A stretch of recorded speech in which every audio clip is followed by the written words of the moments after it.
Bismillahirrahmanirrahim. Alhamdulillahi Rabbil Alamin. Sallallahu wasallam wa baraka ala abdi wa rasulih nabina Muhammad wa ala alihi wa ashabihi ajma'in wa ba'd. Sa ngalan ng Allah, ang pinakamaway na pinakamahabagin, ang lahat ng papuri at pasasalamat ay tanging sa Allah lamang, ang Panginoon ng sanlibutan. Naway ang kanyang kapayapaan, pagpapala at pagpugay ay mapasa kanyang huling propeta na si Propeta Muhammad sallallahu alaihi wasallam, sampu ng kanyang pamilya, mga kasamahan at sa lahat ng mga patuloy na tumatak sa matuwid na landas hanggang sa araw ng paghukom. Sa muli mga kapatid, binabati ko kayo ng pagbati ng ating pananampalataya at ito rin ang pagbati ng mga taong maninirahan sa paraiso at ito ang pagsasabi ko sa inyo ng Assalamualaikum warahmatullahi wabarakatuh. Ating itatalakay ngayon ay tungkol sa pagsasala. Dapat sa ngayon yung sa adab, di ba? Sa pagsasala lang muna, sa pagsasala. Ang paksa nating itatalakay ay tungkol sa mga makruh sa sala. Tungkol sa mga makruh sa sala. Natalakay natin nakaraan yung kung ano yung mga rukun sa sala, yung mga haligi, ano yung mga wajib sa sala, mga obligado, ano yung mga sunnah sa sala, yung mga voluntary na gawain, mga salita at gawa, at paano gawin yung proper na sala. Natalakay natin lahat yun, pati yung mga zikir na sasabihin after ng sala. Nakuha niyo yun, di ba? After ng yung zikir, after sa sala. Nakita niyo dun sa sa group, yung sinend ko, mga zikir na sasabihin after ng sala. Ngayon, ang gusto ko yung talakay ngayon ay tungkol sa mga makruh sa sala. Ano yung ibig sabihin ng makruh? Nakuha natin nakaraan na ang Islam ay mayroong 5 hatol. Una, yung wajib. Ito yung obligado. Kapag ginawa mo, may reward ka. Pag hindi mo ginawa, may kasalanan ka.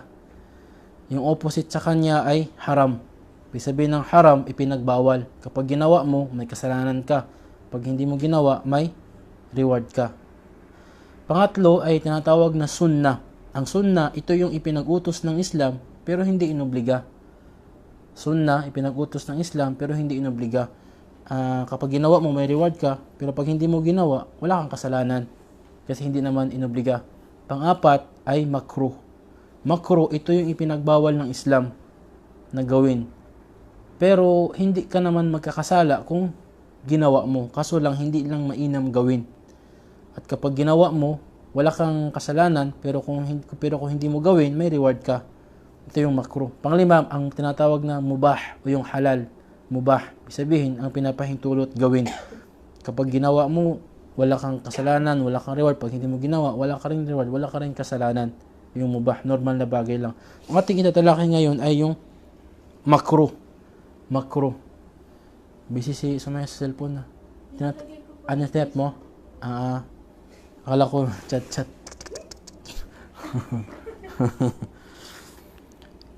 Makruh. Ano ibig sabihin ng makruh? Bagay na ipinagbawal sa Islam na gawin. Pero hindi ka naman magkakasala pagka ginawa mo. Pero hindi mainam na gawain at nakakabawas ng reward. Mga makruh sa loob ng sala. Yung mga hindi kaaya-ayang gawin. Hindi kaaya-ayang gawain sa loob ng sala habang ikaw ay nagsasala. Una, ang paglingon. Ano yun?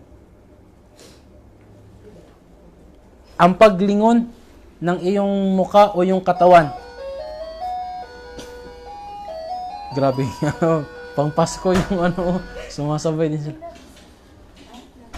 Ang unang makruh sa sala nating tatalakayin ngayon ay yung paglingon na walang dahilan. Ang paglingon na walang dahilan. Halimbawa, nagsasala ka, tapos may dumaan, lumingon ka rin. Alhamdulillahi Rabbil Alamin. May bata halimbawa. Ito sinasabi ko na lumingon na walang dahilan. Pero kung sakaling kailangan meron kang binabantayang bata, yun, pwede kang lumingon. Meron kang binabantayang bata. habang nagsasala ka. Pag may dahilan. O pag may dahilan, o di kaya merong dumaan na ahas dito. Merong gumagalaw-galaw diyan, ahas ba yan o whatever. So kailangan mong lingunin. Ano kaya 'yun? Ahas pala. So pwede kang tumingin doon. Pwede kang lumingon kapag may dahilan. Kapag nagsasala ka, pwede kang lumingon kung may dahilan. Ganon din yung buong katawan mo. Hindi mo pwedeng pag nagsala ka. Yan. Pag nagsala ka, tapos sala ka. Tapos, yung, di ba yung kanina, lingon na mukha lang. Ito naman, lingon na buong katawan. Ganon. Hindi rin pwede yon. Maliban lang kapag kailangan. Yung kailangan na kailangan talaga. Kailangang lumingon. At kapag ginawa mo yun na sinasadya mo na pati yung katawan lingon, nilingon mo siya na nasa kibla, taliwas na sa kibla, ano mangyayari sa sala mo? Masisira. Masisira yung sala mo kapag buong katawan mo nang ginawa.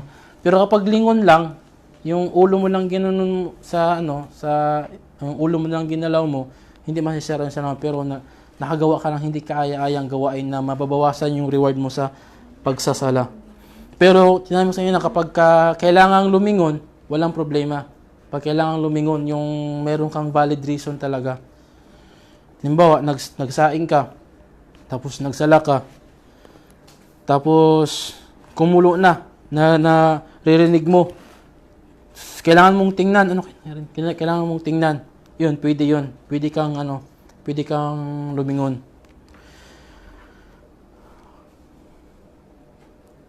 Kabilang sa makro sa pagsasala ay ang pagtaas ng paningin habang ikaw nagsasala. 'Di ba ang sunnah sa sala, nakatingin ka saan? Doon saan ka magsujud. Doon ka nakatingin. Kapag itingin mo yung mata mo sa taas sa langit, makro 'yun. Parang mababawasan yung reward mo at hindi ka aya-aya na nagsala ka na nakatingin ka sa langit. Ganun. Hindi siya mainam gawin. Yun ay makruh.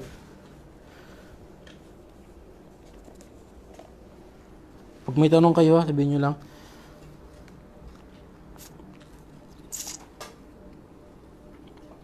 Kung bakit inutos ng Islam na, kung bakit sunnah, inutos ng Islam na doon ka tumingin sa kung saan ka magsujud para hindi ka ma-distract. Kasi halimbawa, doon sa paligid mo, habang nagsasala ka, merong mga nakaka-distract na yung kortina, ang ganda. Meron kang bagong bili na decoration, nilagay mo doon. So, pag nagsasala ka na gano'n, so nakatingin, masya lang, ganda ng decoration ko nabili. Habang nagsasala ka. Hindi mo iwasan yun. Ang ganda talaga ng diba, yung bulaklak na bili mo. Ang ganda talaga ng bulaklak na yun, Masya Allah. Habang nagsasala ka. Kaya, utos ng Islam na doon ka lang tumingin sa kung saan ka magsujud para wala kang makita sa paligid mo. Kabilang sa hindi kaaya-aya sa pagsasala ay ang pagpikit ng mata. Nagsala ka, tapos nakapikit yung mata mo. Sabihin ka, sampalan ka. Yun.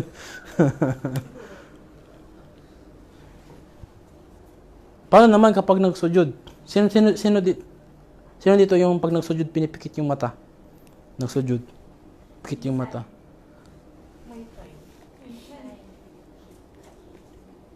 Ang mas mainam sa pagsujud, nakadilat yung mata mo. Nakadilat yung mata pag ikaw ay nagsujud. Pero kung nakapikit ka habang ikaw nakasujud, walang problema yon. Pero mas mainam na i-dilat mo siya. Pero kapag ikaw ay nakatayo, nakaruko, nakaupo, dapat nakadilat yung mata mo. Hindi ka pwedeng kasi katulad yan ng mga Kristiyano kapag sila ay nagdadasal, nakapikit yung kanilang mata. Kabilang sa makro, sa pagsasala, ay ang pag-upo sa likod ng paa mo. Ganito. 'Di ba ang sunnah sa pag-upo, ganyan. Ang tawag diyan iftirash. Kapag last na rak'a na, ganito na yung pag-upo mo. Ang tawag diyan tawarruk. Ito ay gagawin mo kapag 3 rak'a yung isasala mo o di kaya 4 na rak'a. Pero kung 2 rak'a ang isasala mo, sunnah, huwag kang magganito sa panglas. Iftirash lang. Itong sinasabi ko na Ipinagbawal kapag nagsasala ka, kapag ganito yung upo mo. Yan. Pang Japanese na upo. Kapag ikaw ay nagsasala, ginaganon mo siya, tapos dito ka umuupo. Yan, Japanese style. Bawal yan kapag ikaw ay nasa sala. Pero kung hindi ka sa sala, walang problema. Kung gusto mong gayahin mga Japanese, umupo sa bahay. Ganun. Paano po kung nakatayo? Ganyan ako katayo yung mga daliri Nakaganon. Ganon siya. Walang problema. Walang problema yon. Kung nakaganon. Walang problema. Pero mas mainam talaga yung ano talaga, ganon. Iftirash. Pag nakaganon, walang problema yan. Okay lang yan. Ang ipinagbawal kapag ano yung paa mo to, nakaganon siya. Nakaganon. Ipinagbawal yan sa ni Propeta Muhammad sallallahu alaihi wasallam kapag ikaw ay nagsasala. Kapag ikaw ay nagsasala. Kabilang sa hindi mainam din sa pagsasala ay yung nakasandal ka sa pader na hindi naman kailangan, wala ka namang sakit eh. Nakasandal ka. Nakasandal. Yun, hindi mainam yun. At saka, mas worse siya kung halimbawa na matindi yung pagsandal mo na kung saan kapag tinanggal yun, matutumba ka, sira yung sala mo doon. Sabi ng mga ulama, kung nakasandal ka, nagsala ka ng ganon, nakasandal, na kung tatanggalin, matutumba ka, sira na yung sala mo. Pero kung tatanggalin yun, pero hindi ka na matutumba, yun yung ating tinatalakay ngayon. Na hindi masira ang sala mo, pero hindi kaaya-ayang gawin. Maliban lang talaga kapag kailangan mo. Meron kang sakit, nilalagnat ka, gusto mong tumayo talaga, pinilit mong tumayo, gusto mong sumandal, ganun. O di kaya yung paa mo may sugat, o di kaya nahihilo ka, so nagsala ka, tapos kailangan mong sumandal konti, walang problema yon. Okay lang siya. Pero kung hindi naman kailangan, ay wag nang gawin. Basta may dahilan, pwede. Basta may dahilan, pwede, pero yung valid reason. May sapat na dahilan. Kabilang sa hindi kaya-ayang gawin din sa pagsasala ay yung pag nakasujud na yung kamay mo, itong, ang tawag nito? Braso? Hindi. Dito yung braso, di ba? Ay, ito yung braso. Hindi ko alam, basta yun na yun. Basta ito siya. Na pag nagsujud ka, nakadikit sa sahig, di ba ang proper na sujud? Ganito, nakaganyan. Yun yung proper na sujud. Ngayon, ang ipinagbawal dito, yung ganito na sujud. Yung ganyan, nakadikit itong dalawa. At ito yung sabi ni Propeta Muhammad sallallahu alaihi wasallam na huwag kayong, kapag nagsujud kayo, huwag niyong idikit yung mga kamay niyo doon sa sahig na parang aso. Style ng aso na kapag pag umupo yung aso. Huwag i-ganon. Dapat itaas talaga to. Itaas talaga siya. Sino gumagawa ng ganon? Wala naman. Kabilang sa hindi mainam na gawain sa pagsasala ay yung malikot na kamay. Bang nagsasala?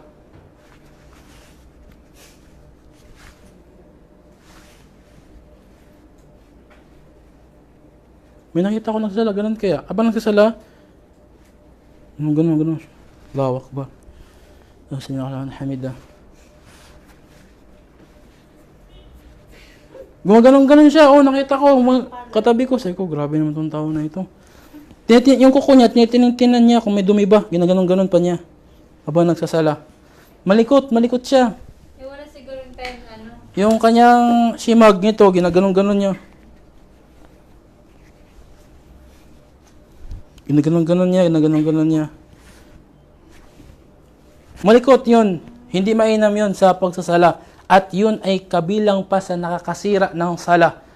Inshallah, makuha din natin din. Nakuha natin yung mga nakakasira sa sala. Hindi pa, no? At kapag yun ay dumami, yung likot, kapag malikot ka na masyado, dumami na yung likot-likot mo, na ang tingin ng tao sa'yo sa malayo ay parang hindi ka nagsasala, sira na yung sala mo doon. Merong mga ulama na nagsabi na 3 beses ka lang pwedeng gumalaw sa sala. Halimbawa, makati yung pisngi mo, ay yung liig mo, pinakati mo. Isang beses na ano na yon. Makati na naman yung hita mo. May dumaan na lamok. May dumaan na lamok. Tinitingnan mo yun. 3 beses na yun, di ba? Pang-4 na beses, hindi ka na pwede gumalaw. Kahit ang daming lamok. May lamok dito, wala lamok. Saka pa dumating yung mga lamok doon, 3 beses ka na nakagalaw. Kasi inabangan ka nila eh. Ayun, 3 beses. Atak, hindi siya pwede gumalaw. May mga ulaman lang sabi ng ganun. Pero ang mas mainam na opinion, mas mabigat na opinion, ay pwede ka pang gumalaw na higit sa 3. Basta, hindi lang yung madami na.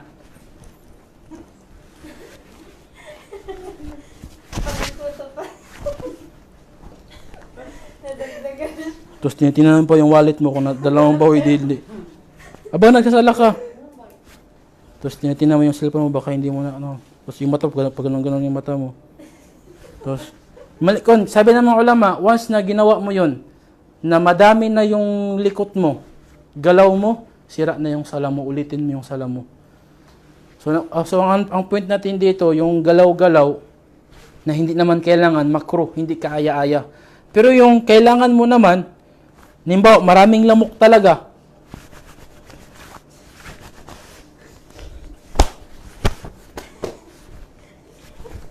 Ganun ka. Di ba ang daming ano na yon?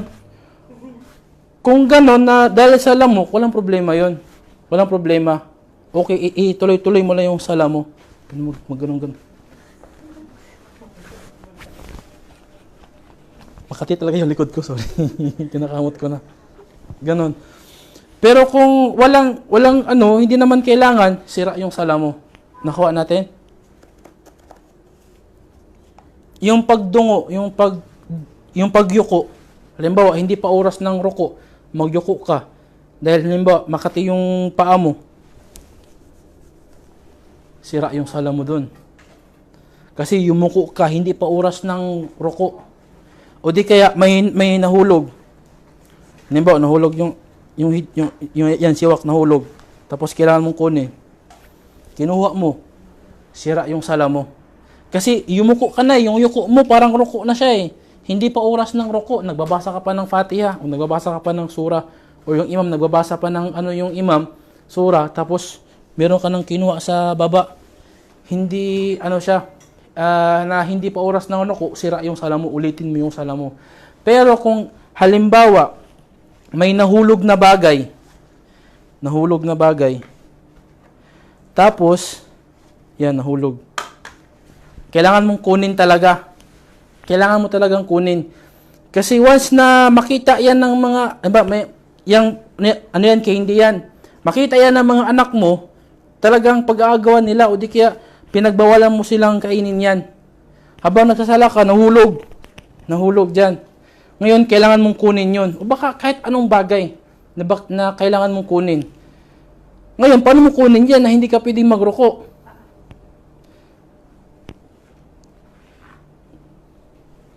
Ang hirap naman pag may medyas. Hindi makuha. Hindi ba? Kailangan mong kunin talaga. Hindi mo makuha. Halimbawa, nakuha mo siya ng nakuha siya ng paa mo, ganun. Pwede mong abutin siya, pero wag kang magruko. Ganun lang. Parang may pumipigil sa'yo sa likod, parang hinihila ka sa likod. Hindi yung gaganon ka kasi sira yung sala mo. Pwede mong abutin, basta wag ka lang magruko. Nakuha natin yun. Pag kailangan mo lang abutin, pero pag hindi kailangan abutin, wag mo nang abutin siya, wag mo nang kunin. So you're saying it's advisable? Na? Kapag kailangan kunin talaga. Pero kung hindi Siyempre, kung kailangan, kukunin mo yun. Kung kailangan talaga, kunin mo yun. Kung kailangan mo. Kung hindi naman kailangan, halimbawa, nagsala ka, nahulog ang 500 real. Yan. 500 real, nahulog. Ang daming bata naglaro-laro. Pag nakuha yun ng bata, hindi mo na mahabol yung bata. Hindi mo na mahabol. Halimbawa, mga bata, halimbawa, nagsala ka sa masjid. May mga bata na nakapasok, naglaro-laro. 500. Nahulog dito yan. 500 din. Nakita mo. Kapag ginanon mo, maapakan mo sa paa mo, di ba? Pag magsujud ka, ma-open yung paa mo, open na siya, makita. Pag ganoon mo, wala na, makuha na. So ngayon, sisikapin mong kunin yun. Gamit ng paa mo. Kunin mo siya, kunin. Ganon lang. Yung hindi ka magruruko. Yun, pwede mo siyang kunin. Paano naman halimbawa, meron kang perang nilagay dyan, or wallet, or cellphone nilagay mo dyan, nagsasala ka. May dumaan, bata, or tao. Pinulot niya. Akala niya nahulog lang. Nagsasala ka, pinulot niya. Ano gawin mo? Sundan mo lang siya. Tingnan mo lang siya. Tingnan mo lang. Sabi ng ulama, pwede mong habulin yun. Pero hindi yun naputol ang sala mo. Pwede mong habulin siya. Huwag ka lang magsalita. Tapos balik ka sa sala mo. Pero kung kailangan mo nang magsalita, kailangan mo nang kumilos, kailangan mo makipag-away pa sa kanya, putulin mo na yung sala mo. Pero hindi ka nagkasala. Hindi ka nagkasala. Pero yung bagay na hindi naman importante, kinuha niya, hayaan mo lang siya. Hayaan mo lang siya na kunin niya yun. Paano naman kapag halimbawa, merong ahas dumaan sa'yo dito? Or ipis. Pag ganun-ganun dyan. Pag nagsasala ka. Kasi merong may takot sa ipis eh. Makita pa lang yung ipis. Ganun na. Parang himatay na. Makita pa lang yung ipis. Himatay na siya. Or may palaka, patalon-talon. May mga takot ng palaka. Ngayon, anong gagawin mo? Yung talon niya papunta sa'yo. O yung lakad ng ipis papunta sa'yo dito. Paakyat dito sa ano mo. Paakyat siya. Paakyat. Anong gawin mo? Ngayon, kailangan mong gumalaw. Kailangan mong gumalaw. Kung yung galaw na yun, yun yung kailangan, yun pwede siya. Kapag yung galaw na hindi naman kailangan, kabilang yun sa mga hindi kaya-aya sa pagsasala. Sa pagsasala. Kabilang din sa hindi kaya-aya sa pagsasala, yung pag yung nakahawak sa baywang, nakaganon, abang nagsasala, nakaganon. Yung masakit yung balakang. Sa daming trabaho. Allah Akbar.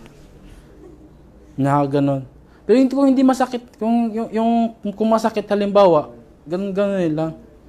Walang problema yun. Pero yung tuturuan natin dito, yung hindi naman kailangan, nakaganon, o di kaya nakaganon.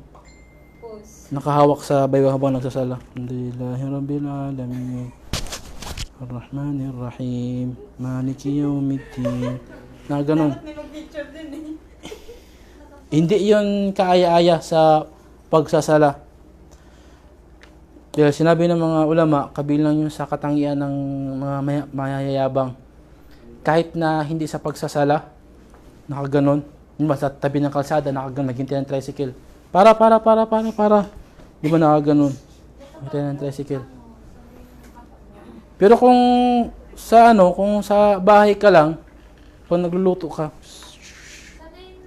nagprito ka, ganon. Walang problema yon kung ikaw lang na kung mahram mo sa likod mo, kasi kung hindi mahram sa likod mo, sexy naman yung pinagluluto. Nakatingin sa'yo. Nakatingin sa'yo yung amo mo, nakaganon ka nagluto. Grabe naman tong ano. Iwas na lang. Kabilang sa hindi kaya-aya sa pagsasala, yung pag ano ng kamay. Yun. Yung pag ganon. Meron mga nagsasala na abang sala. Allahu Akbar.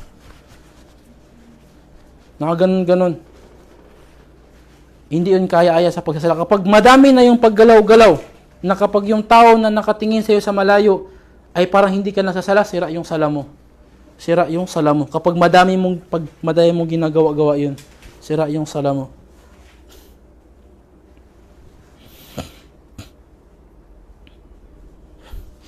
Kabilang sa hindi mainam sa pagsasala, kapag sa harapan mo ay mayroong mga bagay na alam mo pag nakita mo, madidistract ka.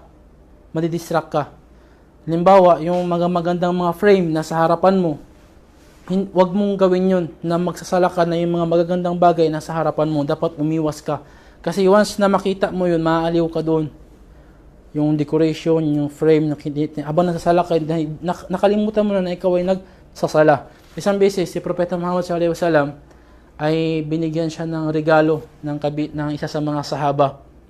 Isang magandang damit. So, nagustuhan yun ni Propeta Muhammad SAW kasi galing Yemen na damit. Sinuot niya yun at siya ay nagsala. Nung siya ay nagsala, ang ganda ng mga decoration ba?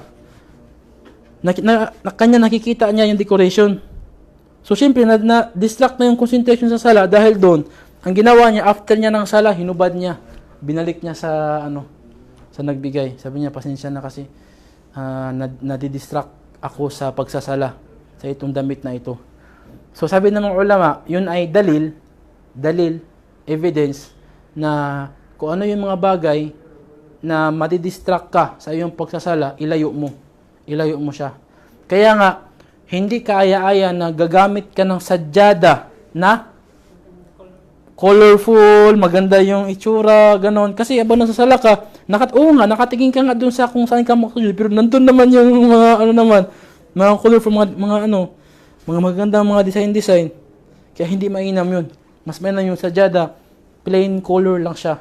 Kung green lang, kung blue lang, kung red lang, na ikaw ay nagsasala. Kasi, at meron nagtanong sa akin, ano yung hukom na nagsasala ka, sa harapan mo mayroong picture. May picture ni Aubrey Miles, halimbawa, dyan sa harapan mo. Siyempre, sa kwarto ka, magsala ka. Doon yung kibla. Kunti lang yung space mo. Sala ka. May picture ni Kat, ano yun? Yung Miss Universe, ng pangalan nun?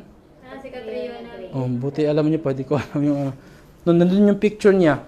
Sasala ka, pwede ba yun? Sabi ng mga ulama, yun ay kabilang sa mga hindi kaya-aya sa pagsasala. Na huwag kang, yung sa pagharap ng picture. Kaya pag ikaw ay nagkasala, huwag kang humarap sa mayroong picture. Pero hindi sira yung sala mo doon. Kaso lang, hindi kaya-aya. Bakit? Kung sino yung makakita sa'yo, parang baka yun ang sinasamba mo. Yung picture na yun. Baka yun ang sinasamba mo. Kaya hindi siya mainam na humarap ka doon sa may picture. Kaso lang, sabi na nagtanong sa akin, paano yung stud? Yung space na yun sa kwarto ko, nandun, yun lang talaga, maliit lang. At doon lang talaga ako. At yung picture, nasa kibla pa. Anong gawin doon? Talaga yung picture, napakadali lang. Dami pang Tanggalin mo yung picture at ilipat mo sa iba.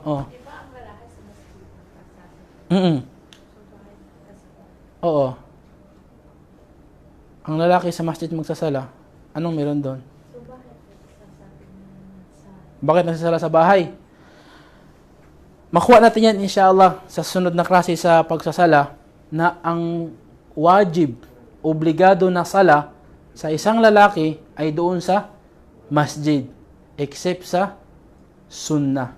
Ang sunnah na sala mas mainam na gawin ng lalaki sa loob ng kanyang tahanan. Before at after salatul witr, salatul duha, mas mainam doon siya sa bahay. Bakit? Kasi unang-una, malayo sa pakitang tao kasi doon lang siya sa bahay. Pangalawa, makikita pa ng mga anak niya. Tapos gagayahin siya na magsala.